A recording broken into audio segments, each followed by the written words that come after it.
So in this video today, I'm going to talk about the backwards law and how this paradoxical concept seems to play out in many different areas of life. So you guys might have heard of this concept through Alan Watts, Emile Coué. It's been spread a lot throughout the YouTube community and online. And it's really fascinating concept because it's basically saying that sometimes the harder we try, the more the thing that we desire actually just gets away from us, it slips away. And I'll give you an example to try to illustrate this concept. If you try to be really confident, that normally makes it harder to actually act confident. Because when you're overthinking and you're stuck in that part of the mind that's very analytical, very much overthinking every little detail, it's really hard to act naturally. And being confident is about acting naturally, not about trying to force something. And there's many different areas of life where this backwards law applies. For example, even chasing happiness is another good example because the more we chase it, the more we basically reinforce that we don't really have it. And we're in this striving state of mind, which actually takes us away from the thing that we actually desire. So this is my interpretation of the backwards law, that there are certain aspects where simply putting in more effort takes us much further away from where we want to be. And it's basically to do with the fact that all of it takes us away from our natural state of mind or a natural peaceful qualities of just being as it is and just accepting things as they are.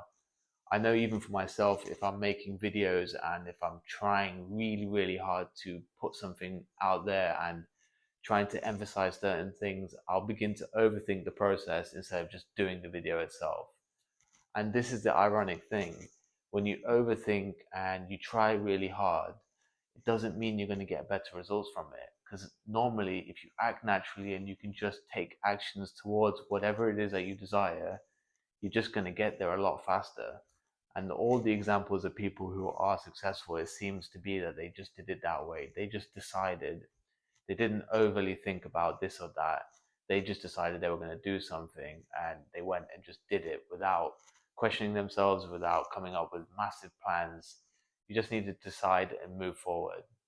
So this is just a really interesting concept that illustrates why always striving and always trying to put in so much effort can actually take us away from what we want. And in actual fact, the spontaneous action that can come out of letting go and accepting things as they are is more likely going to take you closer to your desired state than simply striving all the time. So read about this concept. This is just my interpretation from it. I think it's really powerful. And it doesn't apply to all things. There are certain things where you most certainly have to put in a lot of effort, and the rewards are very much linear, where the more effort you put in, the more rewards you're going to get. But there are things that exist with the diminishing returns, as in if you put in too much effort, then the returns start to get less and less. And there are psychological concepts which simply all effort just seems to take us away from, because we begin to act unnaturally and we're not ourselves, and it's more difficult to be or attain that certain quality of mind. So check out this backwards law concept and see if it can make a difference to the way you guys think and feel.